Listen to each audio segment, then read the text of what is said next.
Halo semuanya, perkenalkan nama saya Kristiana Novarin dengan NIM 233030801069.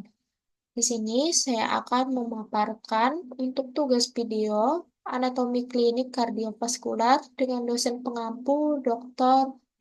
Oski Iliandri, Magister Kesehatan. Sebelum masuk ke pembahasan yang lebih lanjut, saya akan membahas terlebih dahulu untuk anatomi dari jantung.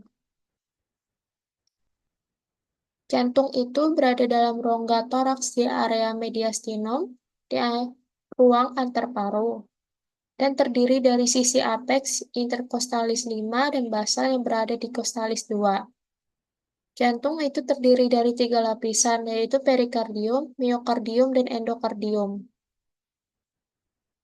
Lalu, anatomi dari jantung itu sendiri, yang pertama, darah yang kaya karbon dioksida itu akan mengalir melalui vena cava inferior dan superior dan menuju ke atrium kanan.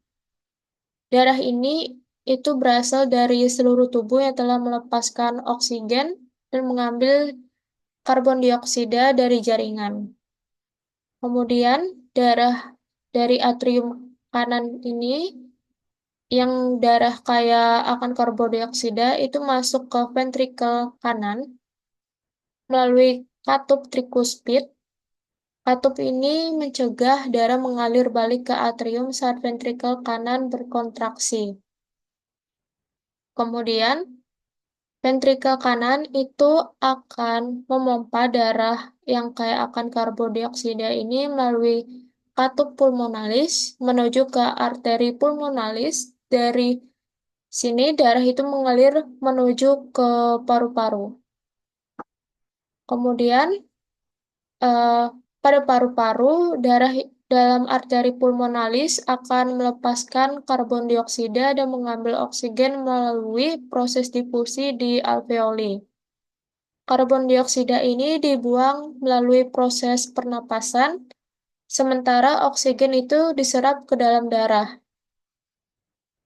Setelah terjadinya pertukaran gas, darah yang kaya akan oksigen ini mengalir melalui vena pulmonalis dan kembali ke atrium kiri. Lalu dari atrium kiri, darah kaya oksigen ini masuk ke ventrikel kiri melalui katup mitral saat ventrikel kiri berkontraksi. Maaf, saat katup ini mencegah aliran balik darah ke atrium kiri saat ventrikel kiri berkontraksi. Kemudian ventrikel kiri ini memompa darah yang kaya oksigen melalui katup aorta. Melalui ke aorta yaitu arteri terbesar dalam tubuh.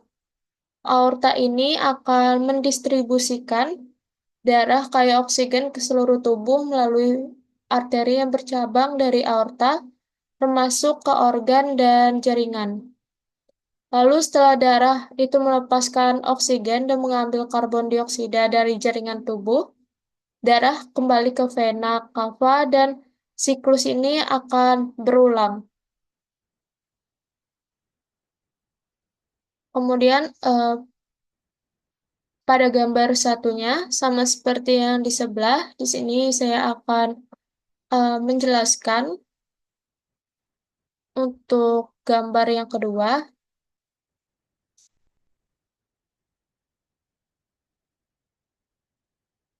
Jadi sebelum kita masuk ke bagian sini, sini ada gambar sirkulasi vena, yaitu jalur yang membawa darah karya karbon dioksida dari jaringan tubuh kembali ke jantung.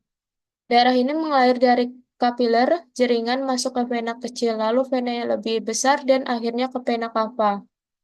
Lalu ada kapiler, yaitu pembuluh darah yang sangat kecil yang menghubungkan arteriola, yaitu cabang akhir arteri kecil, dengan venula, yaitu cabang awal vena kecil.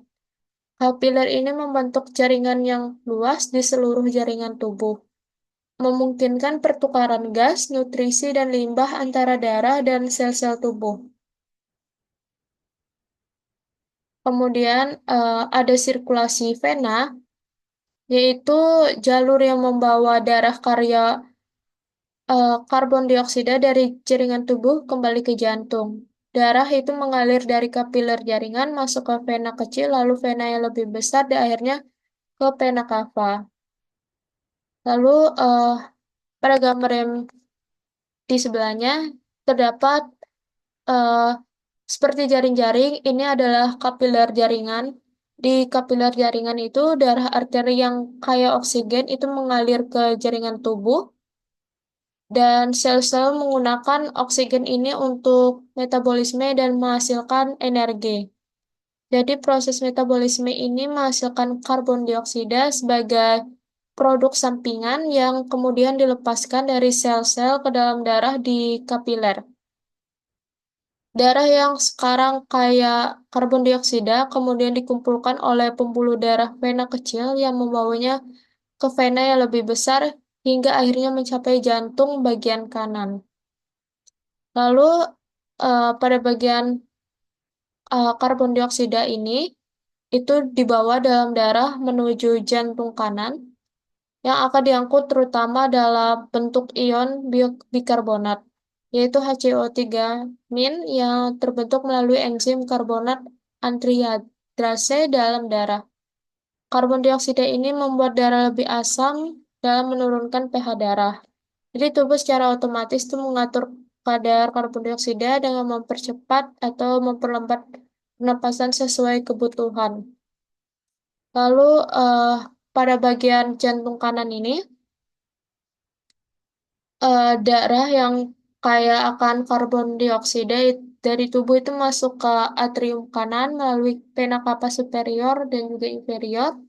Dan dari atrium kanan ini, darah mengalir ke ventrikel kanan. Saat ventrikel kanan berkonstruksi, darah dipompa ke paru-paru melalui arteri pulmonalis untuk menjalani pertukaran gas. Kemudian jantung kanan ini juga bekerja dengan tekanan lebih rendah dibandingkan jantung kiri karena hanya perlu memompa darah ke paru-paru. Kemudian pada paru-paru, darah karya karbon dioksida dari ventrikel kanan itu mencapai ke kapiler paru-paru dan melewati alveolus, yaitu kantung udara kecil di paru-paru.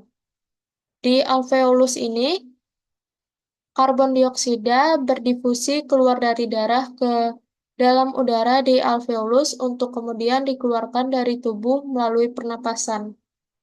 Kemudian oksigen dari udara yang dihirup masuk ke darah melalui difusi dan berikatan dengan hemoglobin dalam sel darah, sehingga darah menjadi kaya akan oksigen.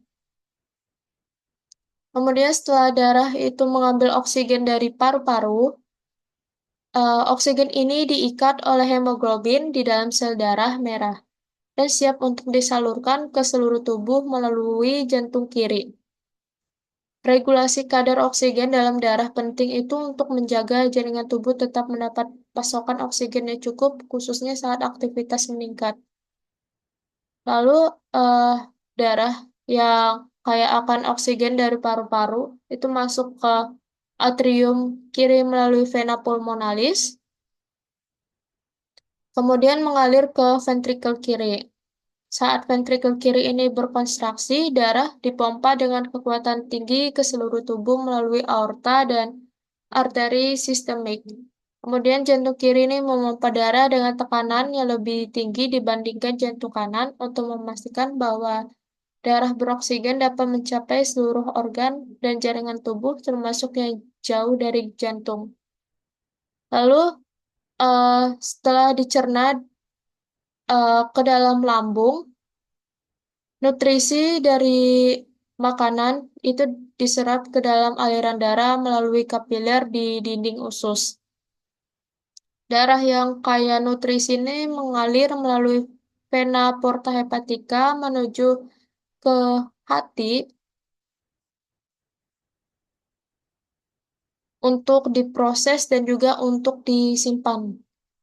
Kemudian saat pencernaan itu aktif, sistem saraf otonom itu mengalirkan aliran darah ke saluran pencernaan untuk membantu penyerapan nutrisi dan pembuangan limbah.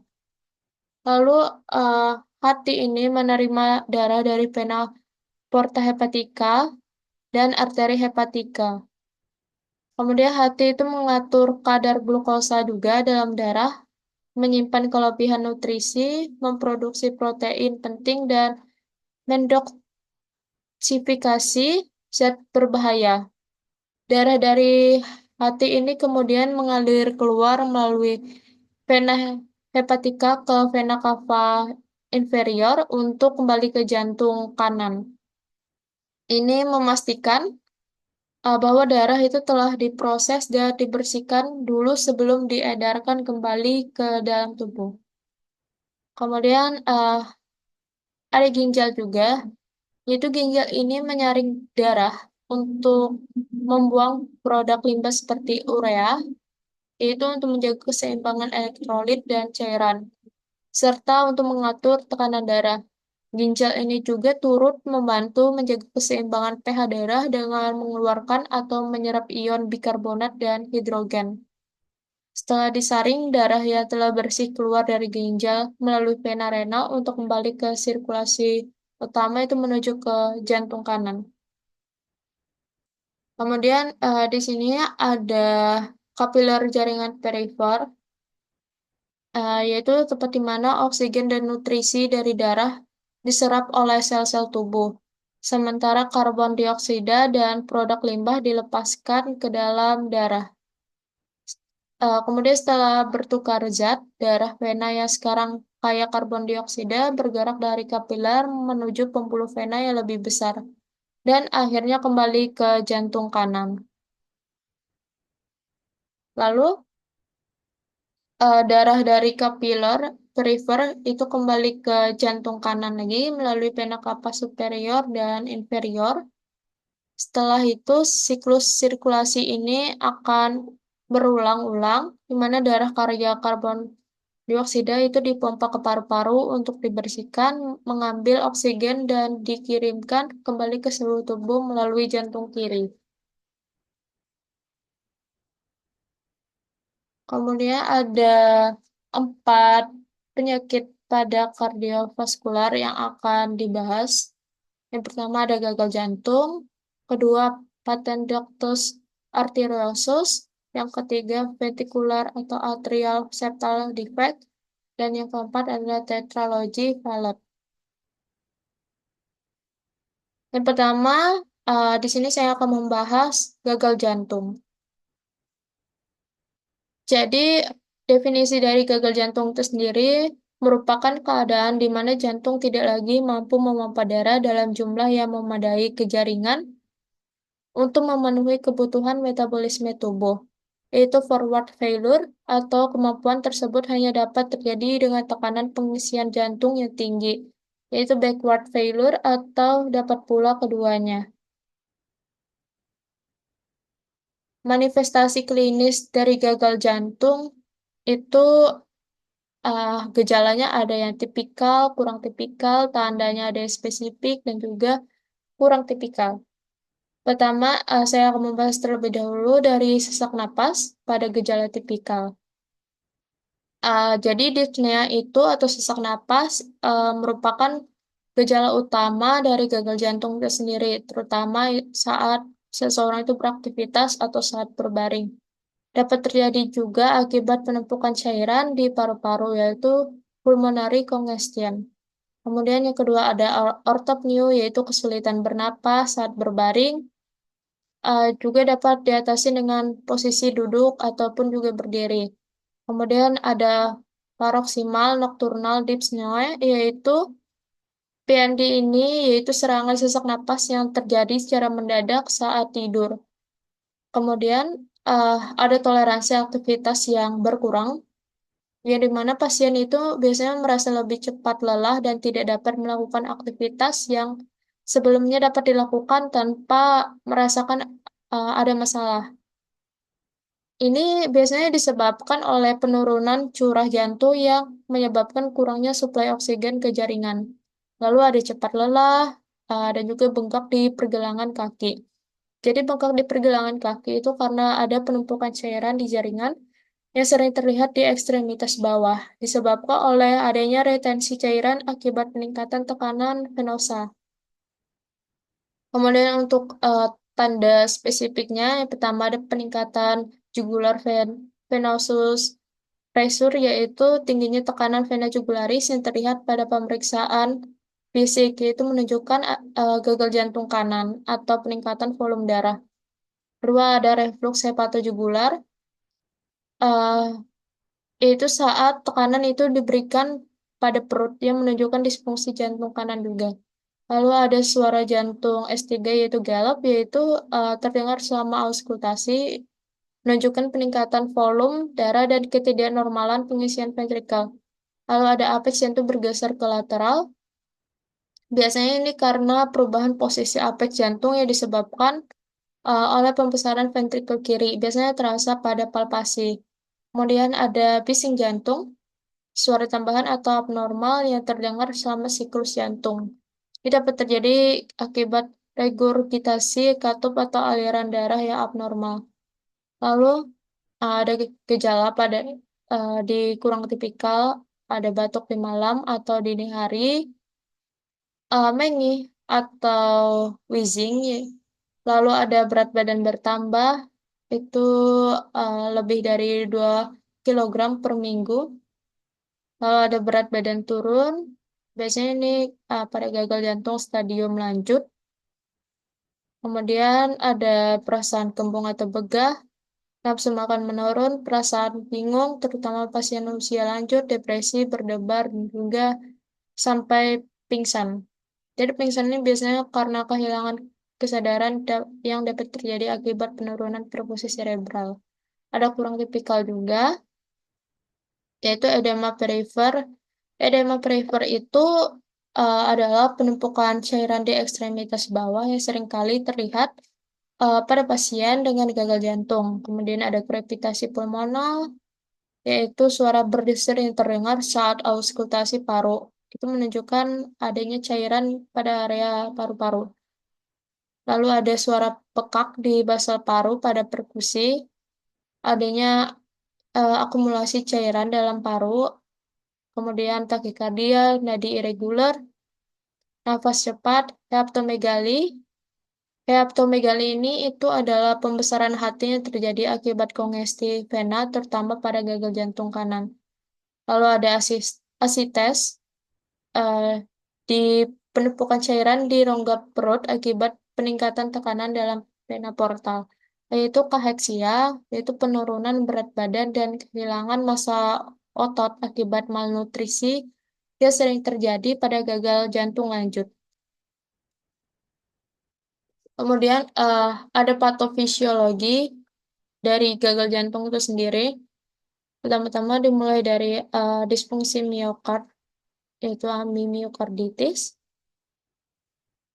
Itu menyebabkan kerusakan pada serabut otot jantung, yaitu miokardium. Jadi pada AMI, sirkulasi darah ke otot jantung itu terputus, menyebabkan nekrosis jaringan. Pada miokarditis, peradangan akibat infeksi atau penyakit autoimun juga merusak serabut otot sehingga mengganggu kontraktilitas jantung, sehingga kontraktilitas pada jantung itu menurun.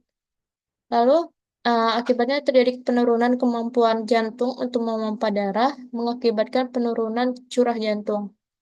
Lalu ada beban tekanan berlebihan.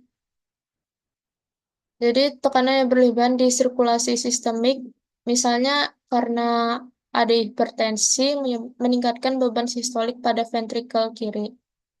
Meskipun beban sistolik itu meningkat, kontraktilitas jantung itu menurun akibat disfungsi miokard, menyebabkan hambatan dalam pengosongan ventrikel. Jadi, hal ini eh, meningkatkan beban jantung dan menyebabkan atrofi serabut otot. Atrofi ini mengurangi kemampuan jantung untuk berfungsi, berujung pada gagal jantung. Kemudian ada beban sistolik yang berlebihan, sehingga itu meningkatkan preload dan ini karena beban sistolik yang berlebihan juga itu meningkatkan preload yaitu volume darah yang kembali jantung di akhir diastol dan juga peningkatan preload ini berkontribusi terhadap peningkatan tekanan dan volume dalam ventrikel menyebabkan terjadi stres tambahan pada otot jantung. Akumulasi beban ini sering waktu dapat menyebabkan dilatasi ventrikel dan akhirnya uh, gagal jantung. Mulai ada peningkatan kebutuhan metabolisme, yang dimana ini juga berkaitan dengan beban jantung yang meningkat dikarenakan aktivitas fisik yang meningkat juga bisa karena demam atau infeksi, karena itu meningkatkan permintaan oksigen pada miokard. Jadi, jika jantung itu tidak dapat memenuhi peningkatan kebutuhan ini akibat disfungsi, maka beban jantung akan meningkat yang selanjutnya memperburuk keadaan hingga gagal jantung. Kemudian ada beban volume yang berlebihan, itu juga dapat mengarah pada gagal jantung. Lalu ada kelainan otot jantung, yang dimana kelainan otot jantung itu juga berhubungan pada kontraktilitas yang menurun, karena kelainan otot jantung yang berkaitan dengan disfungsi miokard seperti AMI atau miokarditis itu menyebabkan penurunan kontraktilitas. Penurunan ini itu mengurangi kemampuan jantung untuk memompa darah secara efektif dan berkontribusi pada gagal jantung. Lalu ada arteriosklerosis yaitu koroner uh, yang akhirnya dapat menyebabkan gangguan aliran darah ke otot jantung. Dan ini penyempitan arteri koroner akibat arteriosklerosis mengurangi aliran darah ke miokard menyebabkan iskemia dan kerusakan jaringan. Gangguan ini juga dapat berlanjut hingga dapat menyebabkan disfungsi miokardium yang akhirnya gagal jantung karena otot jantung itu tidak menerima cukup oksigen untuk berfungsi dengan baik. Lalu ada hipertensi sistemik atau pulmonal. Ini berhubungan dengan beban jantung yang meningkat karena biasanya pada hipertensi sistemik itu dapat menyebabkan ventrikel kiri itu bekerja lebih keras untuk memompa darah melawan tekanan yang lebih tinggi. Ini juga menambah beban pada ventrikel kanan dan meningkatkan risiko terjadinya gagal jantung. Kemudian ada peradangan dan penyakit miokardium. Eh, yang akibatnya kontraktilitas ini juga pada jantung itu dapat menurun, yang dimana eh, peradangan pada miokardium seperti pada miokarditis itu bekerja sama dengan kerusakan serabut pada otot jantung, karena kerusakan ini mengurangi kontraktilitas dan menyebabkan terjadinya gagal jantung. Kemudian ada penyakit jantung, stenosis katup AV, stenosis katup tamponade, perikardium, perikarditis, konstruktif. Yaitu eh, hambatan pada aliran darah di mana stenosis pada katup atrioventrikular atau katup lain itu menyebabkan aliran darah terhambat yang meningkatkan tekanan mengganggu pengisian ventrikel. Kemudian pada tamponade jantung dan perikarditis konstruktif itu juga dapat menambah beban pada jantung menyebabkan disfungsi yang berujung pada terjadinya gagal jantung. Lalu yang terakhir ada faktor sistemik seperti hipoksia dan anemia yang akhirnya menyebabkan pasokan oksigen ke jantung itu menurun. Jadi hipoksia itu mengurangi kemampuan jaringan untuk mendapatkan oksigen yang cukup. Jadinya memaksa jantung itu bekerja lebih keras untuk memenuhi kebutuhan tersebut. Anemia yaitu kekurangan sel darah putih juga itu dapat menyebabkan penurunan jumlah sel darah merah yang juga mengurangi kapasitas pengangkutan oksigen dalam darah. Baik, selanjutnya saya akan menjelaskan juga patofisiologi gagal jantung kiri dan juga kanan. Jadi pada gagal jantung kiri, ketika ventrikel kiri itu mengalami gangguan, kontraktilitas otot jantung itu akhirnya menurun sehingga volume darah yang dipompa ke sirkulasi sistemik itu akan berkurang sehingga gangguan daya pompanya itu akan berkurang. Lalu karena kemampuan pompa jantung itu menurun, maka volume darah yang tersisa dalam ventrikel kiri itu akan meningkat menyebabkan peningkatan eh, tekanan di dalam ventrikel kiri itu sendiri. Lalu volume dan tekanan yang meningkat di ventrikel kiri ini eh, menyebabkan tekanan balik yaitu backflow atrium kiri sehingga meningkatkan tekanan di atrium kiri. Lalu adanya peningkatan volume dan tekanan dalam vena pulmonalis yang dimana tekanan tinggi di dalam atrium kiri itu diteruskan ke vena pulmonalis yang mengakibatkan peningkatan tekanan dalam pembuluh darah paru. Lalu adanya peningkatan tekanan di vena pulmonalis menyebabkan cairan itu terdorong keluar dari pembuluh darah paru ke jaringan paru-paru mengakibatkan kongesti paru dan edema pulmoner. Kemudian edema pulmoner ini yang menyebabkan gejala utama gagal jantung kiri seperti sesak napas terutama saat beraktivitas atau berbaring. Lalu hingga terjadilah gagal jantung. Biasanya gejala yang khas pada gagal jantung kiri itu bisa seperti dyspnea, yaitu sesak napas, ortopnea, dan paroksimal nocturnal, yaitu sesak napas yang muncul saat tidur. Lalu saya akan menjelaskan juga untuk patofisiologi gagal jantung kanan, yang mana eh, gagal jantung kanan ini dapat terjadi akibat peningkatan tekanan di pembuluh darah paru yang memberi beban tambahan pada ventrikel kanan yang harus bekerja lebih keras untuk memompa darah ke paru-paru. Dan seiring waktu, ventrikel kanan ini mengalami penurunan fungsi dan tidak mampu memompa darah secara efektif. Karena itu, ketika ventrikel kanan itu tidak mampu memompa darah lagi ke paru-paru, akan terjadi penumpukan volume darah dan peningkatan tekanan di dalam ventrikel kanan. Kemudian, volume dan tekanan yang meningkat di ventrikel kanan itu menyebabkan tekanan balik ke atrium kanan, sehingga meningkatkan tekanan di atrium kanan juga.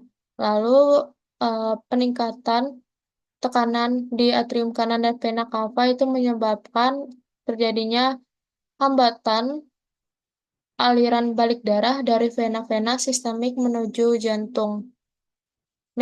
Manifestasi sistemiknya itu uh, bisa munculnya hepatomegali, edem dependen, dan juga munculnya asites. Jadi ini dikarenakan aliran darah terhambat hingga terjadi penumpukan cairan dalam tubuh yang menyebabkan pembengkakan sistemik. Seperti edem dependen, yaitu pembengkakan pada ekstremitas bawah, terutama itu pada pergelangan kaki lebih seringnya.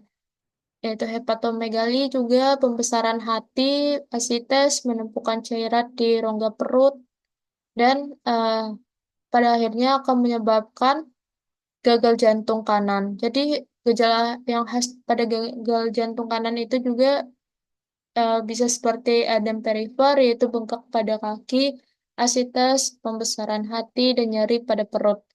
Selain itu, gejala yang khasnya itu biasanya peningkatan tekanan vena jugularis yang terlihat pada leher pasien. Tata laksana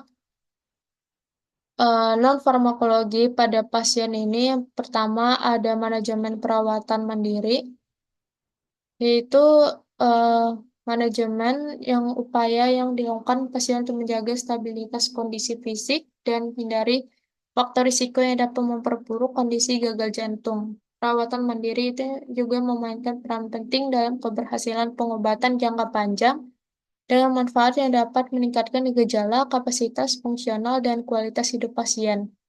Kemudian yang kedua ada ketaatan pasien berobat. Itu ketaatan pada terapi farmakologi dan non-farmakologi itu sangat penting dalam manajemen gagal jantung. Sayangnya, literatur itu menunjukkan bahwa hanya sebagian kecil pasien eh, dengan hanya 20-60% yang benar-benar taat pada pengobatan dan rekomendasi gaya hidup. Ketidaktaatan ini juga berdampak pada peningkatan angka morbiditas dan mortalitas serta memperburuk kualitas hidup pasien. Yang ketiga ada pemantauan berat badan secara mandiri, yaitu kenaikan berat badan itu biasanya lebih dari 2 kilogram dalam 3 hari, itu bisa mengindikasikan retensi cairan yang signifikan. Dari mana itu adalah suatu tanda awal dari dekompensasi atau perburukan gagal jantung. Dalam situasi seperti ini, pasien itu disarankan untuk menghubungi dokter untuk mempertimbangkan peningkatan dosis diuretik atau intervensi lainnya. Selain itu, penurunan berat badan tanpa rencana, yaitu tanpa adanya retensi cairan, itu dapat menunjukkan munculnya kaheksia jantung, yaitu kondisi malnutrisi yang sering dijumpai pada pasien gagal jantung berat. Kehilangan berat badan yang tak terkontrol dan melebihi 6% dari berat badan sebelumnya dalam 6 bulan terakhir perlu mendapat perhatian khusus. Karena kaheksia jantung itu merupakan prediktor buruk terhadap angka kelangsungan hidup.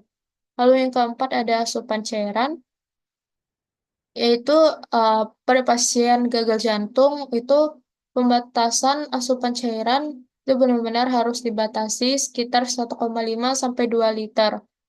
Disarankan pada pasien gagal jantung dengan gejala berat atau hiponatremia, yaitu kadar natrium darah rendah, karena retensi cairan berlebih itu dapat memperburuk kondisi gagal jantung.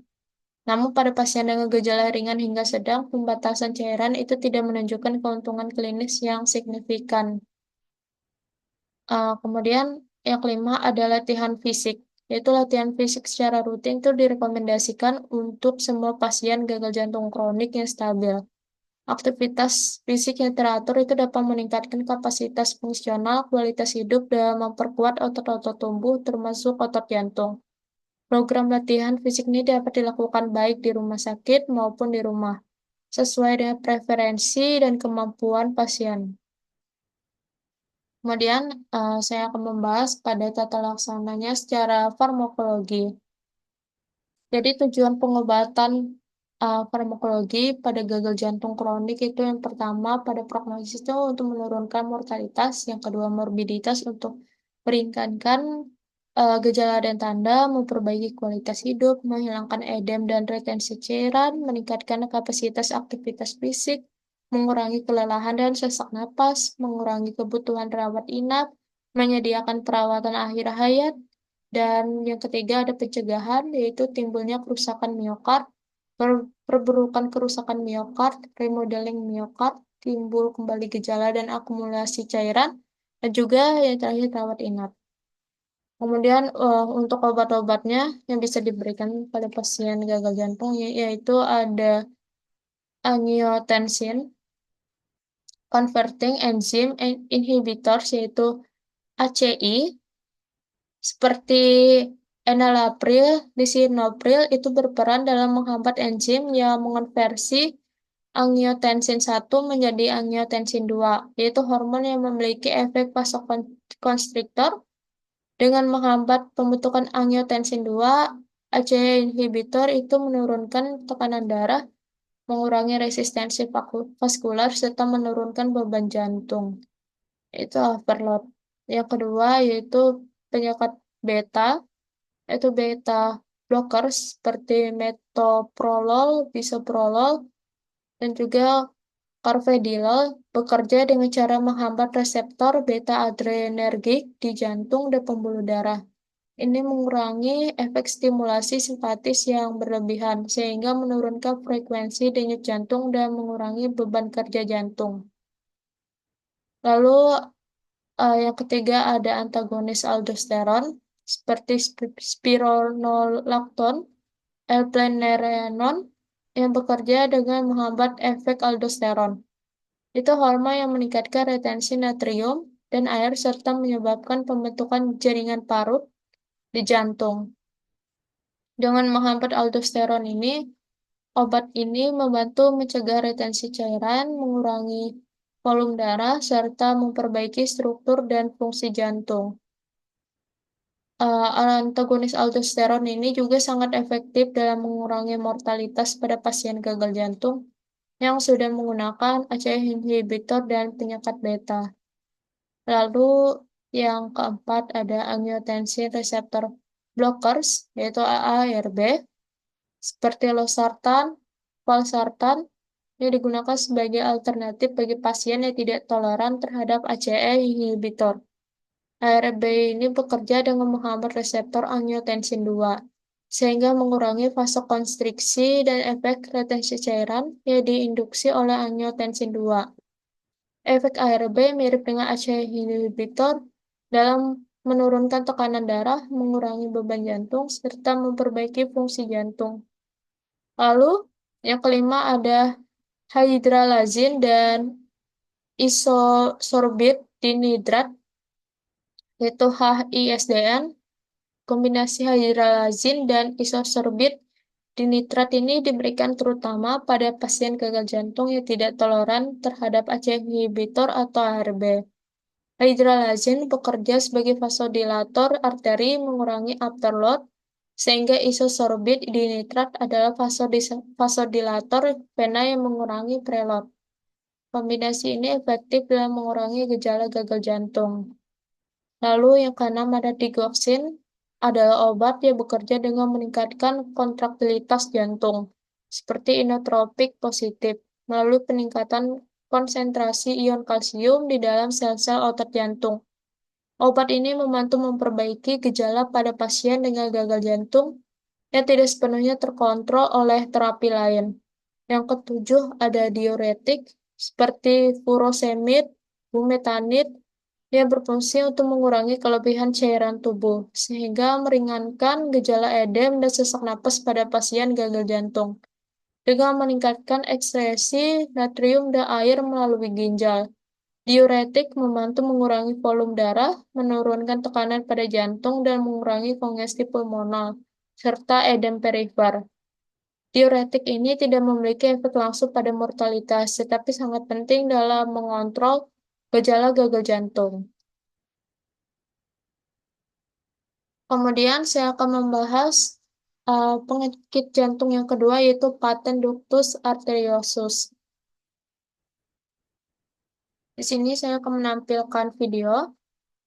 Jadi saat masih berupa janin, itu terdapat sebuah pembuluh darah atau saluran di jantung yang disebut ductus arteriosus.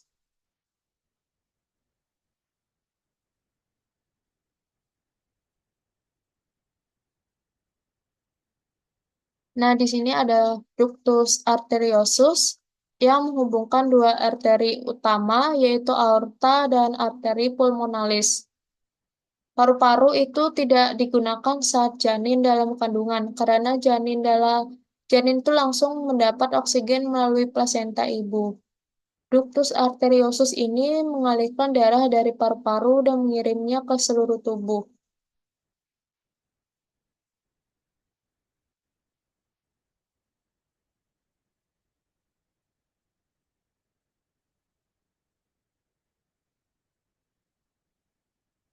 Jadi ketika bayi itu mulai bernapas dan menggunakan paru-paru, ductus arteriosus ini tidak lagi dibutuhkan dan biasanya menutup pada 2 hari pertama setelah lahir.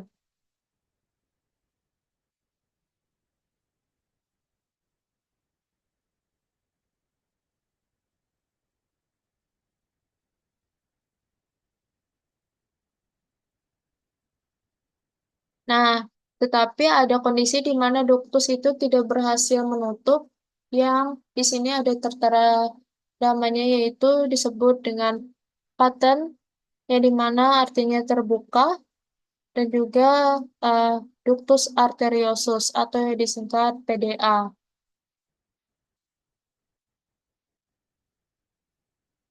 yang itu mengakibatkan darah kaya oksigen dari aorta itu bercampur dengan darah yang rendah oksigen dari arteri pulmonalis.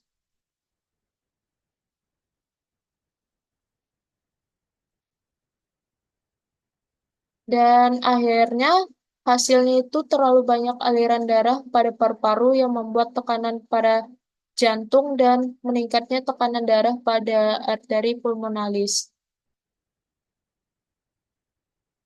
Di sini ada prosedur oklusi PDA yang dapat dilakukan kapan saja setelah usia beberapa minggu, tergantung pada pasiennya. Prosedur ini biasanya dimulai dengan memasukkan selang lunak dan fleksibel yang disebut kateter ke dalam pembuluh darah besar di selangkangan pasien.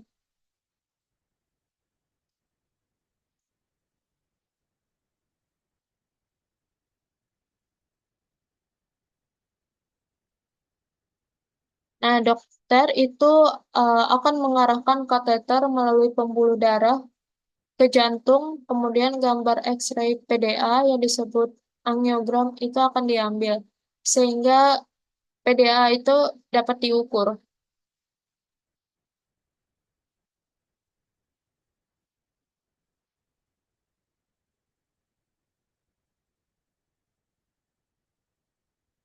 Jadi alat tersebut tuh akan dievaluasi untuk memastikan tidak ada darah yang mengalir melalui PDA di akhir prosedur dan kateter itu pada akhirnya akan dilepas dan hanya perangkat oklusi saja yang tersisa di pasien.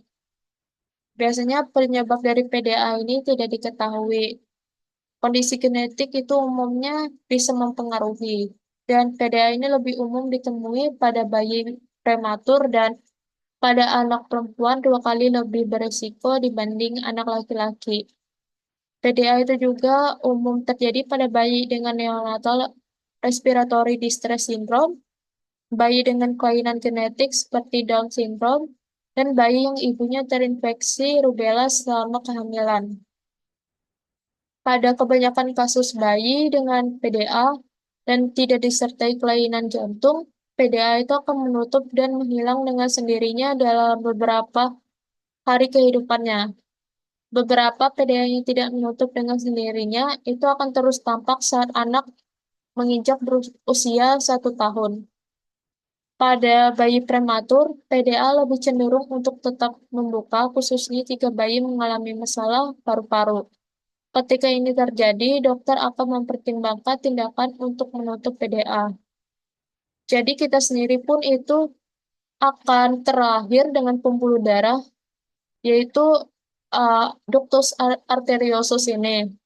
Jadi pada gambar ini ductus arteriosus itu menghubungkan aorta yang membawa darah kaya akan oksigen ke seluruh tubuh dan arteri pulmonalis yang membawa darah yang mengandung karbon dioksida ke paru-paru. Nah, ductus arteriosus ini itu seperti eh, jembatan antara aorta dan arteri pulmonalis. Dan secara normalnya jembatan ini akan menutup segera sampai beberapa jam setelah lahir. Nah, tujuannya itu untuk menghentikan aliran darah antara aorta dan arteri pulmonalis. Lalu ductus arteriosus ini akan menutup dengan sendirinya. Ketika dia kolaps, ini dia akan berubah menjadi namanya ligamentum arteriosum. Tetapi terkadang ductus arteriosus ini masih terbuka dan tidak langsung menutup setelah lahir. Yang kita kenal tadi yaitu paten ductus arteriosus.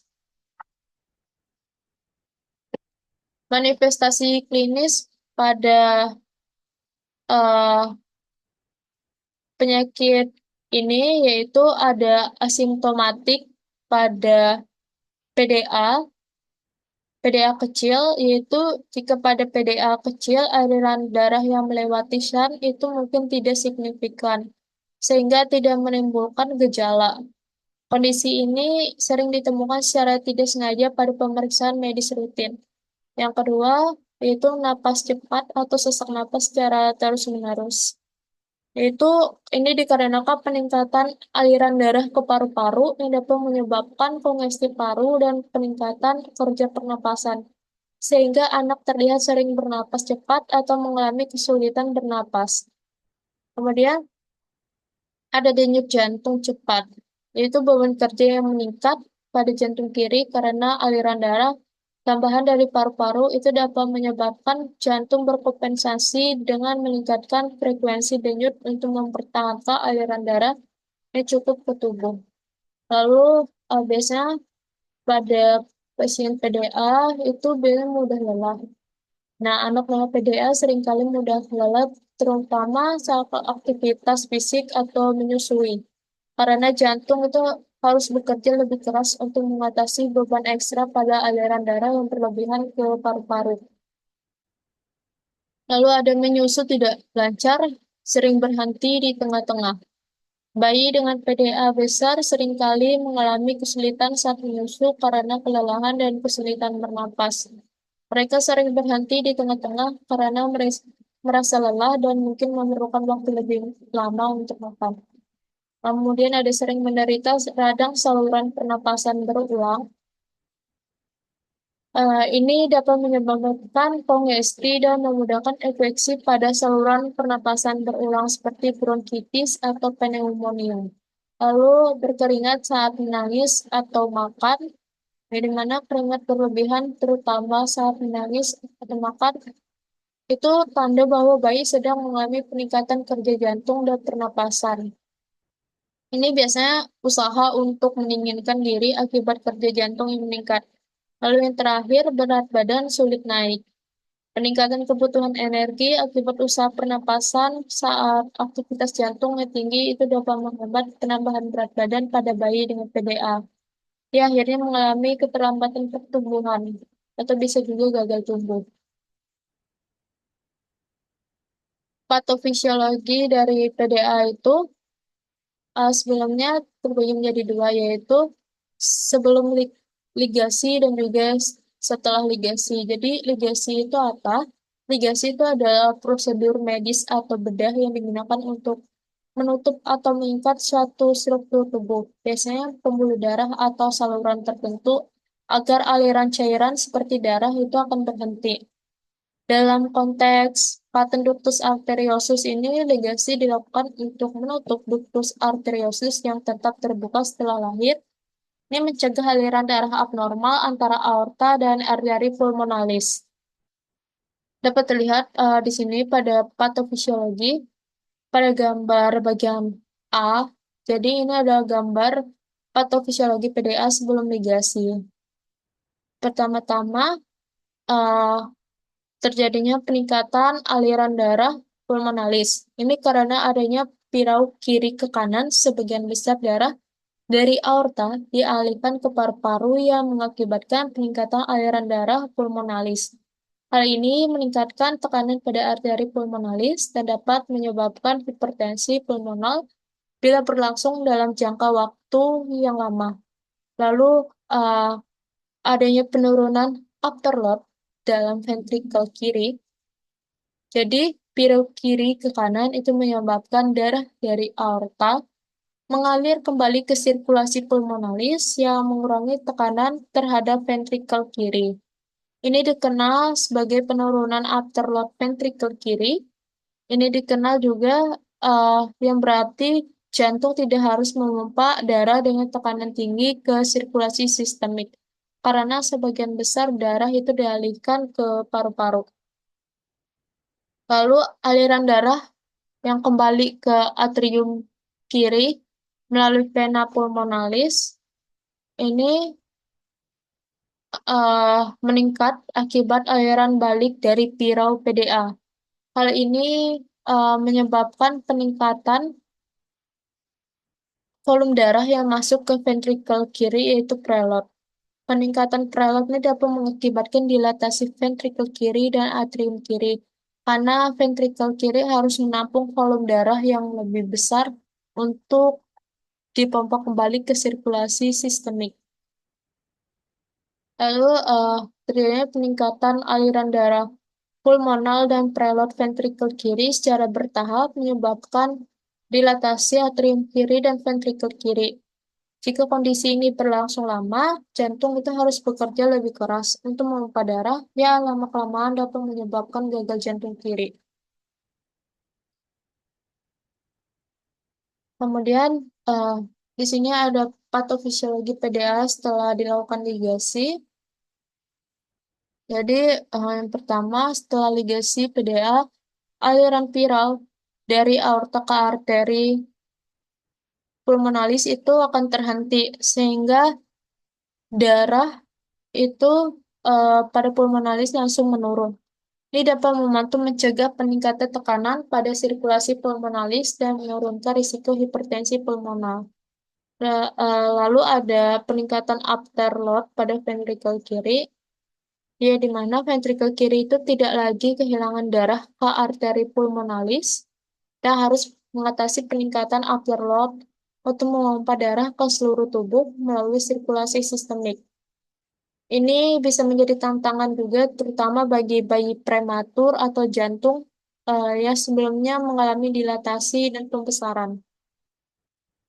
Kemudian, dengan terhentinya aliran viral dari aorta ke arteri pulmonalis, volume darah yang kembali ke atrium dan ventrikel kiri melalui sirkulasi pulmonalis itu akan menurun, sehingga preload juga akan menurun.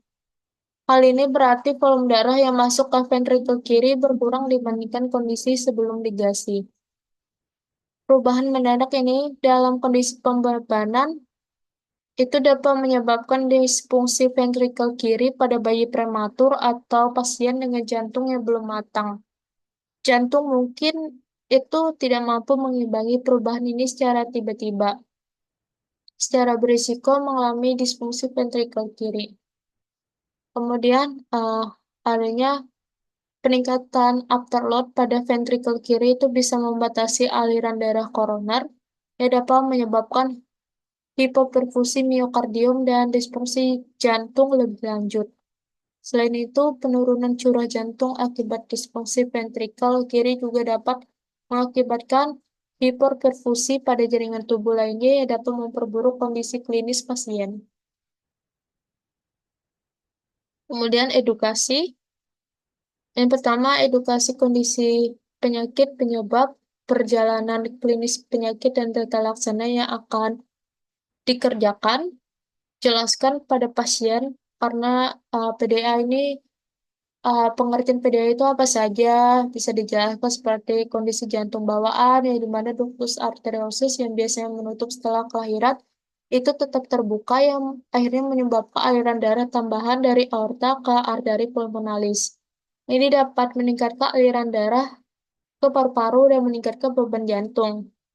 Edukasi ini itu mencakup gambaran umum perjalanan penyakit dari asimptomatik hingga potensi komplikasi, serta pilihan pengobatan yang ada termasuk obat-obatan, tindakan intervensi, atau bedah. Lalu, yang kedua ada edukasi pemeriksaan penunjang yang diperlukan, seperti ekokardiografi, yang dimana itu adalah langkah utama untuk mendiagnosis PDA dan menilai tingkat keparahan. Pemeriksaan penunjang lainnya itu bisa seperti ronsen dada atau tes darah. Lalu yang ketiga ada edukasi obat-obatan. Jelaskan obat-obatan yang mungkin diresepkan untuk mengurangi beban jantung atau mengelola gejala. Misalnya diuretik mungkin digunakan untuk mengurangi kelebihan cairan atau obat antiinflamasi non-steroid pada bayi prematur yang bisa membantu menutup PDA secara non-bedah. Lalu yang keempat ada edukasi penyulit yang dapat terjadi. Itu seperti PDA dapat menutup dengan spontan, terutama pada bayi prematur. PDA kadang dapat menutup sendiri tanpa intervensi, namun kondisi ini harus tetap dipantau. Lalu sindroma curah jantung rendah, kondisi di mana jantung tidak mampu memompa darah dengan cukup menyebabkan kelelahan dan lemah. Kemudian hipoksi berat dan asidosis, yaitu viral besar dapat menyebabkan kadar oksigen rendah, yaitu hipoksia, dan akumulasi asam dalam darah asidosis yang berpotensi mengancam jiwa.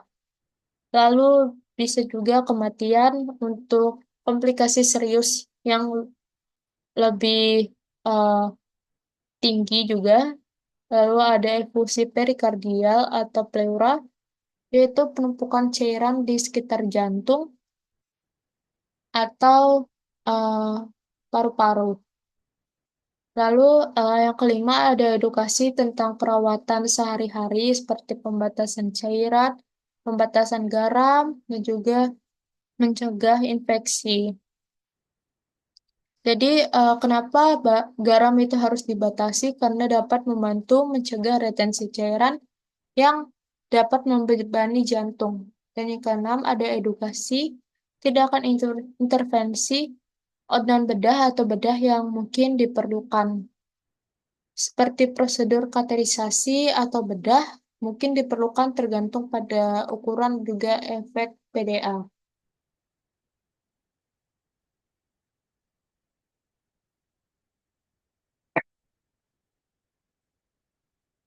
Kemudian saya akan membahas penyakit jantung yang ketiga yaitu tetralogy of Fallot.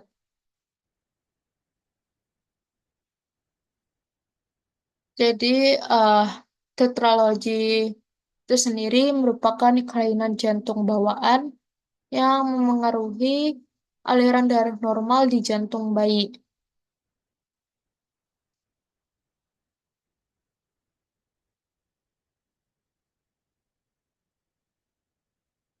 Jadi ini adalah kondisi jantung eh, yang sehat, yang normal. Ada 4 ruang, atrium kanan, ventrikel kanan, atrium kiri, dan juga ventrikel kiri.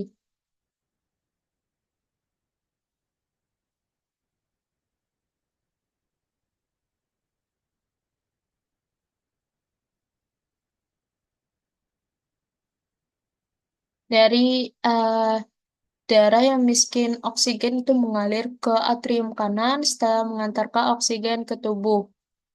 Lalu saat atrium kanan berkontraksi, darah masuk ke ventrikel kanan yang kemudian berkontraksi untuk mengalirkan darah ke paru-paru melalui arteri pulmonalis.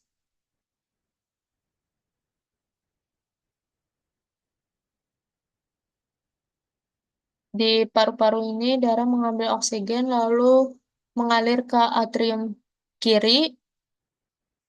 Lalu saat atrium kiri berkontraksi, darah mengisi ventrikel kiri yang kemudian memompa darah eh, kaya oksigen ke seluruh tubuh melalui aorta tadi.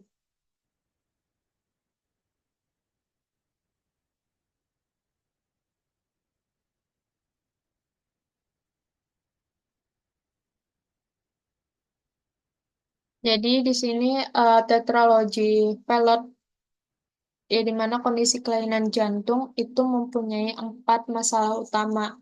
Yang pertama itu uh, ada lubang seperti pada video ini, itu adalah lubang pada dinding yang memisahkan ventrikel kanan dan kiri yang memungkinkan darah kaya oksigen dan dari ventrikel kiri bercampur dengan darah yang miskin oksigen dari ventrikel kanan.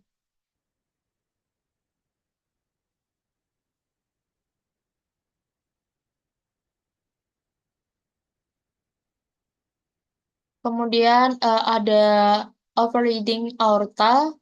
Jadi aorta ini terletak di posisi yang lebih sentral di jantung, tepat di atas defek sentum ventrikel tadi.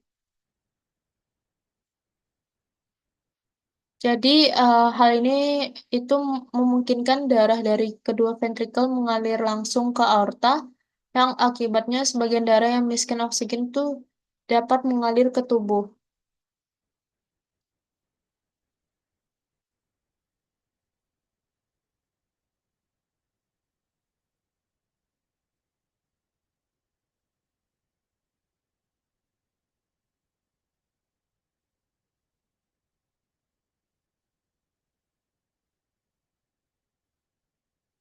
Kemudian adanya juga eh, pulmonary stenosis. yaitu penyempitan pada arteri pulmonalis atau katup pulmonalis yang menghalangi aliran darah menuju paru-paru.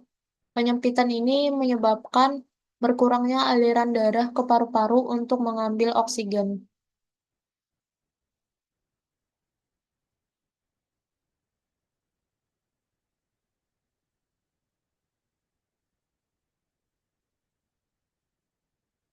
Kemudian ada right ventricular hypertrophy, yaitu hipertrofi pada ventrikel kanan, di mana dinding ventrikel kanan itu menjadi lebih tebal karena harus bekerja lebih keras untuk memompa darah melalui arteri pulmonalis yang menyempit. Hal ini meningkatkan tekanan darah pada jantung.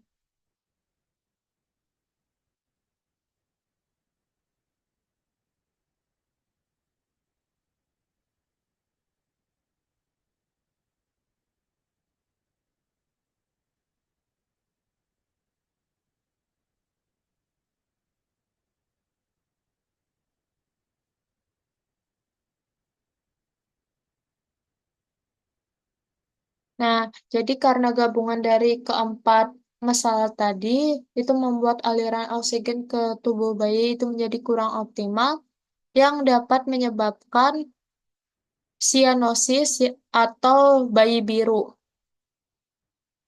Jadi pada kondisi sianosis ini, kulit, bibir, dan kuku bayi dapat tampak kebiruan akibat rendahnya kadar oksigen dalam darah.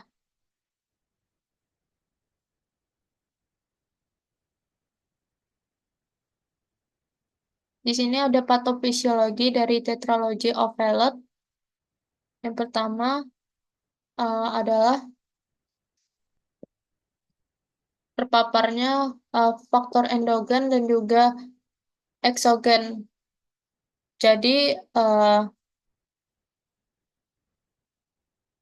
ini adalah paparan faktor risiko selama kehamilan, yang dimana selama trimester pertama dan kedua kehamilan, paparan faktor endogen, yaitu genetik atau eksogen, seperti lingkungan, eh, yang dapat seperti infeksi atau zat kimia berbahaya, itu bisa menyebabkan perkembangan yang tidak normal pada jantung janin. Ini menyebabkan kelainan jantung bawaan yang dikenal sebagai tetralogy Fallot. Pada tetralogy Fallot itu um, memiliki 4 komponen harusnya, namun di sini hanya dibahas 3 saja, yaitu stenosis pulmonal, defect septum ventricle, dan juga overriding aorta. Jadi, seperti pada video sebelumnya, stenosis pulmonal itu membatasi aliran darah dari ventrikel kanan ke paru-paru yang menyebabkan darah itu teralihkan ke aorta melalui defect septum ventricle. Kemudian, defect septum ventricle ini memungkinkan darah kaya oksigen dari ventrikel kiri bercampur dengan darah miskin oksigen dari ventrikel kanan. Kemudian ada overriding aorta yang memungkinkan campuran darah dari kedua ventrikel mengalir langsung ke sirkulasi sistemik. Jadi karena adanya obstruksi pada aliran darah keluar dari ventrikel kanan, jadi tekanan eh, sistolik di ventrikel kanan itu akan meningkat juga sehingga ventrikel kanan itu mengalami hipertrofi untuk mengimbangi beban kerja tambahan. Jadi obstruksinya semakin berat. Jadi dengan eh, aliran darah yang terbatas ke paru-paru, pasokan oksigen dalam darah itu akan berkurang, menyebabkan hipoksemia dan hipoksia, yaitu kadar oksigen yang rendah dalam darah. Kemudian, karena darah yang kaya oksigen dan darah miskin oksigen ini bercampur di jantung sebelum dialirkan ke tubuh, ini menyebabkan hipoksia sistemik yang dapat memicu sesak napas, kelemahan tubuh, dan juga bisa terjadi sianosis. Lalu pada hipoksia kronis ini ada akibat hipoksia yang meningkat produksi laktat yang berujung pada asidosis metabolik. Lalu pertukaran gas di paru-paru itu juga akan terganggu karena kadar oksigen yang rendah yang berpotensi menimbulkan risiko kerusakan otak, kejang, dan penurunan kesadaran. Jadi eh, pada sesak ini menyebabkan seorang bayi ini atau anak-anak itu menjadi lemah, yang akhirnya bayi atau anak itu akan cepat lelah dengan uh, bisa munculnya gangguan nutrisi dari kebutuhan, intoleransi aktivitas tubuh, gangguan pola nafas, gangguan pertumbuhan, dan juga gangguan perkembangan. Kemudian uh, pada sianosis ini, yaitu bayi biru tadi itu dapat menyebabkan hipoksia dan laktat yang meningkat, sehingga menyebabkan asidosis metabolik. Asidosis metabolik ini dapat ditandai dengan gangguan pertukaran gas, penyakit hipoksia, kurangnya juga karena kurangnya pengetahuan orang tua uh, seperti diagnostik, prognosis, dan juga perawatan. Hipoksia dan laktat meningkat ini juga dapat menyebabkan oksigen itu menurun di otak sehingga dapat menyebabkan kejang dan kesadaran menjadi menurun. Ya, akhirnya menyebabkan perubahan perfusi jaringan cerebral, gangguan integritas kulit, risiko cedera juga.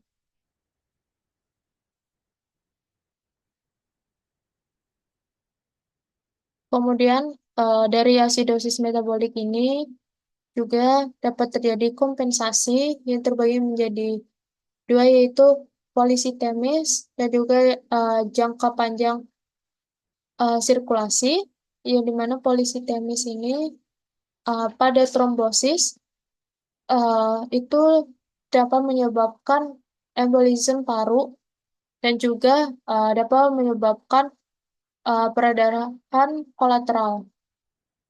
Kemudian pada perdarahan ini dapat muncul shock hipovolemik, gangguan keseimbangan cairan dan elektrolit, dan juga gangguan perfusi jaringan. Pada embolisme paru dan shock hipovolemik ini, anak-anak dan juga bayi itu dapat masuk rumah sakit, yang akhirnya membuat anak itu takut dan juga cemas, dan juga pada orang tua itu karena kurangnya pengetahuan tentang cara merawat anak pada gangguan asma. Biasanya itu baru diketahui dan baru ketahuan pada saat seorang anak itu merupakan penderita asma. Dan juga kecemasan orang tua, perubahan proses keluarga, dan juga coping keluarga infektif.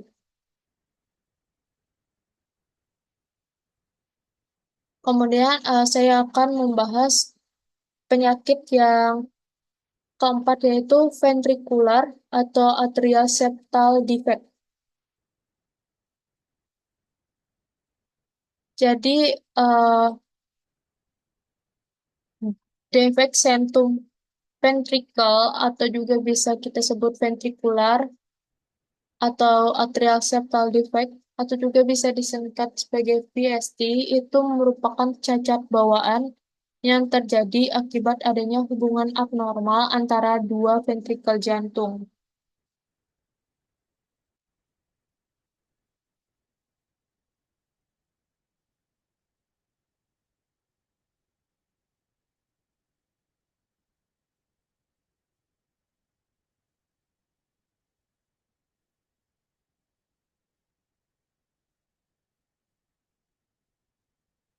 Jadi ini merupakan jantung yang berdetak secara normal yang berfungsi sebagai pompa untuk dua sistem sirkulasi, yaitu sirkulasi paru dan juga sirkulasi sistemik.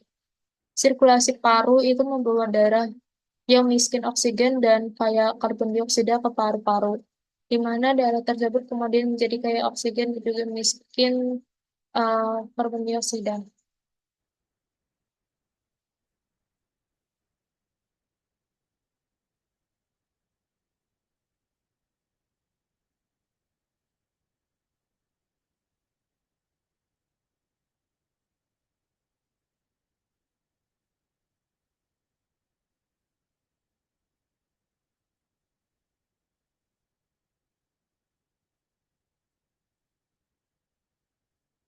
Jadi seperti yang sudah saya jelaskan juga pada bagian anatomi bahwa jantung itu memiliki dua ventrikel, yaitu ventrikel kanan itu dia ventrikel kiri.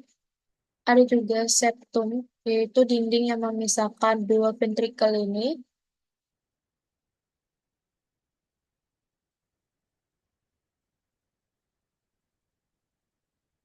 Lalu ini adalah ventrikular atau atau septal defect, di mana ini pada bagian septumnya ada kelainan. Jadi ventrikel kiri itu memompa darah dengan tekanan lebih tinggi dibandingkan ventrikel kanan, sehingga jika ada lubang pada septum ventrikel, darah dari ventrikel kiri ini akan terdorong ke ventrikel kanan. Hal ini menyebabkan percampuran darah yang kaya oksigen, yaitu darah yang berwarna merah, dan dengan darah yang miskin oksigen, yaitu darah biru. Ini tercampur di ventrikel kanan juga. Di aliran darah abnormal ini dapat terdengar sebagai uh, murmur jantung yang seringkali menjadi tanda awal PSD pada pemeriksaan medis. Jadi, PSD ini juga dapat bervariasi dalam ukuran dan lokasi.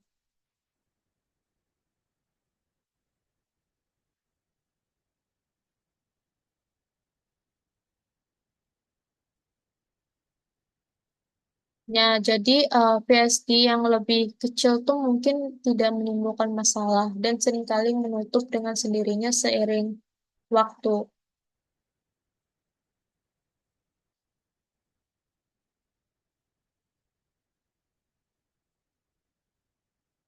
Nah, namun semakin besar ukuran PSD, gejalanya ini cenderung semakin parah dan muncul lebih awal dalam kehidupan.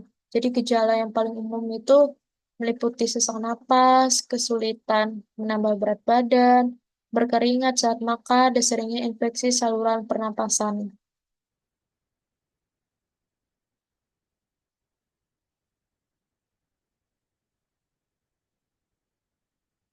Jadi ini adalah penanganan untuk VSD yang lebih besar dan dengan gejala yang berat.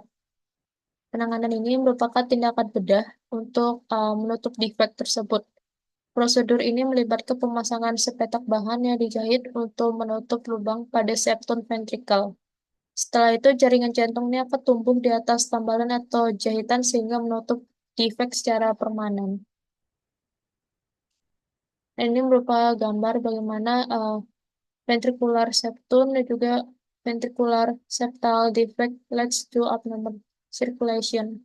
Yang dimana ventricular septum ini harusnya menyatu untuk memisahkan ventrikel kiri dan kanan. Namun pada kelainan ventricular septal defect ini terjadi lubang kecil di bawah seperti ini pada bagian septumnya. Kemudian ada patofisiologi dari ventricular septal defect ya, atau atrial septal defect. Jadi ventricular septal defect ini dapat dipengaruhi oleh dua faktor utama, seperti faktor eksogen dan juga faktor endogen. Faktor eksogen itu bisa seperti paparan toksin selama kehamilan, seperti alkohol atau obat-obatan tertentu. Atau juga bisa infeksi rubella pada ibu atau paparan zat teratogenik lainnya yang dapat mempengaruhi perkembangan jantung janin. Kemudian ada faktor endogen, itu termasuk kelainan genetik atau kromosom seperti Down syndrome yang meningkatkan risiko terjadinya VSD. Kemudian eh, pada VSD itu sendiri, spiral kiri ke kanan terjadi ketika darah dari ventrikel kiri dengan tekanan tinggi mengalir ke ventrikel kanan yang bertekanan lebih rendah. Hal ini menyebabkan peningkatan volume darah yang berlebihan pada ventrikel kanan dan pembuluh darah paru. Peningkatan volume darah di paru-paru ini menyebabkan hipovolemia pulmonal yang bisa menyebabkan gejala klinis seperti sesak napas saat aktivitas akibat peningkatan beban pada paru-paru atau juga bisa munculnya takipnea atau pernapasan cepat untuk mengimbangi kebutuhan oksigen tubuh saat uh, seorang anak itu beraktivitas atau sedang bermain. Lalu dengan adanya shunt kiri dan kanan, darah dari ventrikel kirinya seharusnya mengalir langsung ke aorta, itu akan sebagian mengalir ke ventrikel kanan. Hal ini menyebabkan penurunan volume sekuncup dari ventrikel kiri yang berakibat pada penurunan curah jantung seperti cardiac output. Dan jika curah jantung rendah, maka pasokan oksigen dari nutrisi ke seluruh tubuh itu juga berkurang. Kondisi ini yang menyebabkan yang pertama itu gangguan pertumbuhan dan perkembangan, tumbuh kembang pada anak-anak karena tubuh tidak mendapat nutrisi yang cukup. Kemudian eh, yang kedua itu berat badannya akan sulit naik. Akibatnya berkurangnya suplai oksigen dan nutrisi yang dibutuhkan untuk metabolisme dan pertumbuhan.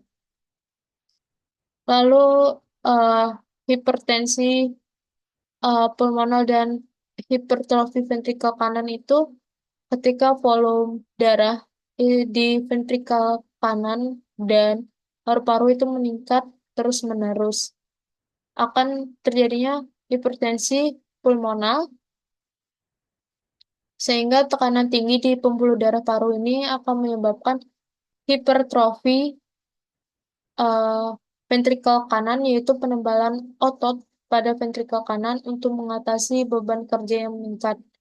Akibatnya, pasien itu dapat mengalami intoleransi aktivitas karena ventrikel kanan itu tidak mampu memompa darah dengan efisien, sehingga pasokan oksigen saat aktivitas itu akan berkurang. Lalu, dengan berjalannya waktu, peningkatan tekanan dan volume di paru-paru ini akan merangsang proses inflamasi yang dapat menyebabkan fibrosis pada jaringan paru-paru. Fibrosis ini mengganggu pertukaran gas, oksigen, dan karbon dioksida di paru-paru, sehingga darah yang mengalir kembali ke ventrikel kiri itu mengandung campuran oksigen dan karbon dioksida yang tidak seimbang. Akibatnya, yang pertama, pasien mungkin akan mengalami hipoksemia kronis, yaitu kadar oksigen yang rendah dalam darah. Lalu, napas tersengal saat makan atau minum, sehingga asupan nutrisi semakin berkurang dan memperburuk status gizi. Lalu, adanya peningkatan beban kerja pada atrium dan ventrikel kanan, yang dimana juga membebani atrium karena ia tidak mampu menampung peningkatan volume darah yang terus-menerus. Hal ini dapat menyebabkan pembesaran atrium kanan dan gejala gagal jantung kongestif. Bisa munculnya murmur jantung yang terdengar akibat turbulensi aliran darah, distensi vena jugularis akibat aliran balik darah yang terhambat, edem perifer karena penumpukan cairan di tubuh, dan juga hepatomegali akibat kongesi darah di hati. Yang pada akhirnya kondisi VSD yaitu ventricular septal defect ini dengan viral kiri kanan itu menyebabkan gangguan sirkulasi yang akhirnya kompleks yang menyebabkan termasuk penurunan curah jantung, hipertensi pulmonal, dan gagal jantung kanan. Gabungan dari semua faktor ini itu menyebabkan defisit suplai oksigen dan nutrisi, sehingga menimbulkan gejala yang berkaitan dengan intoleransi aktivitas, gangguan tumbuh kembang, dan kekurangan nutrisi.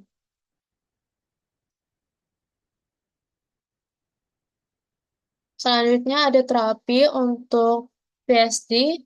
Yang pertama itu terapi untuk gagal jantung kongestif.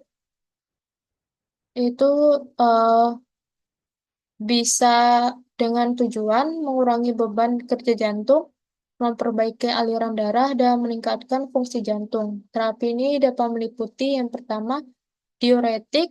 Itu obat ini mengurangi beban volume darah dengan cara meningkatkan ekskresi cairan melalui urin. Contohnya furosemid yang dapat mengurangi tekanan di ventrikel kanan dan menurunkan gejala edam. Lalu ada inhibitor angiotensin converting enzyme, yaitu ACE inhibitor seperti captopril atau enalapril yang bekerja untuk mengurangi tekanan darah dan beban pada jantung, sehingga membantu menurunkan tekanan di ventrikel kiri dan itu juga dapat mencegah peningkatan tekanan di ventrikel kanan. Lalu ada digoxin, itu obat ini dapat membantu meningkatkan kontraktilitas jantung dan mengontrol laju denyut jantung, sehingga memperbaiki curah jantung. Kemudian ada beta blocker seperti carvedilol dapat membantu menurunkan tekanan jantung dan meningkatkan kemampuan jantung untuk memompa darah, meskipun digunakan dengan hati-hati pada pasien anak-anak. Jadi jika terapi dengan obat-obatan medikamentosa itu biasanya tidak efektif dan gagal jantung itu menjadi sulit dikontrol. Jadi pembedahan mungkin diperlukan untuk menutup VSD dan mengurangi beban kerja jantung. Yang kedua ada terapi untuk VSD tanpa gagal jantung kongestif atau GJK yang terkontrol dengan medikamentosa. Jadi pada pasien VSD yang tidak mengalami GJK atau GJK yang sudah berhasil itu dikontrol dengan obat-obatan. Pendekatan terapinya itu dapat bervariasi tergantung pada komplikasi yang mungkin muncul seperti berikut. Yang pertama, prolaps katup aorta, yang dimana pada kasus PSD dengan prolaps, itu terjadi aliran darah abnormal yang menekan dan merusak struktur katup aorta. Jadi jika dibiarkan, prolaps ini bisa menyebabkan insufiensi aorta, yaitu katup bocor. Uh, pen- Biasanya bisa uh, untuk penanganan itu meliputi pemantauan secara berkala dan juga operasi perbaikan katup aorta. Itu juga bisa menutupi VSD. Kemudian ada stenosis infundibular pada ventrikel kanan itu adalah penyempitan di area yang menghubungkan ventrikel kanan ke arteri pulmonalis. Sehingga kondisi ini dapat memperparah hipertensi pulmonal juga. Jadi terapinya itu dapat meliputi pemantauan yang ketat dan juga pembedahan perbaikan. Kemudian ada hipertensi pulmonal, itu memerlukan penanganan untuk mencegah kerusakan lebih lanjut pada paru-paru dan jantung. Yang terapinya itu meliputi vasodilatasi atau vasodilator paru, yaitu obat-obatan seperti sildenafil atau prostacyclin yang dapat melebarkan pembuluh darah di paru-paru, sehingga menurunkan tekanan di arteri pulmonalis. Ada juga diuretik dan ACE inhibitor untuk mengontrol volume darah dan mengurangi tekanan di jantung. Lalu ada oksigen suplementasi yang jika hipoksia, terapi oksigen itu dapat membantu meringankan tekanan di paru-paru. Juga ada pembedahan atau intervensi kateterisasi yang dimana jika hipertensi pulmonal itu menjadi parah, bisa diperlukan evaluasi untuk hipertensi seperti perbaikan VSD atau pengobatan tambahan untuk mencegah kerusakan. Lalu ada VSD yang mengecil atau menutup spontan, yang pada sebagian kasus itu terutama pada bayi atau anak kecil dengan VSD kecil, VSD ini bisa menutup dengan sendirinya tanpa ada intervensi. Jadi untuk VSD jenis ini tindakan itu bisa meliputi pemantauan berkala dan juga pengobatan yang suportif. Lalu yang terakhir ada endokarditis, yaitu infeksi pada lapisan dalam jantung yang dimana pengertiannya adalah komplikasi serius yang bisa terjadi pada pasien dengan VSD. Pencegahan dan penanganannya meliputi profilaksis antibiotik, yaitu sebelum prosedur yang berisiko tinggi menyebabkan bakteremia seperti perawatan gigi atau prosedur bedah tertentu. Antibiotik ini diberikan untuk mencegah infeksi endokarditis. Kemudian ada pengobatan endokarditis akut. Jika endokarditis terjadi, terapi ini meliput pemberian antibiotik intravena yang kuat selama beberapa minggu. Jika infeksi sulit diatasi dan menyebabkan kerusakan pada katup, operasi jantung mungkin diperlukan untuk menutup VSD atau mengganti katup yang rusak. Baik, sekian yang dapat saya sampaikan dan saya jelaskan. Mohon maaf apabila ada kesalahan dalam pengucapan dan juga dalam menjelaskan sesuatu. Sekian yang dapat saya sampaikan. Terima kasih.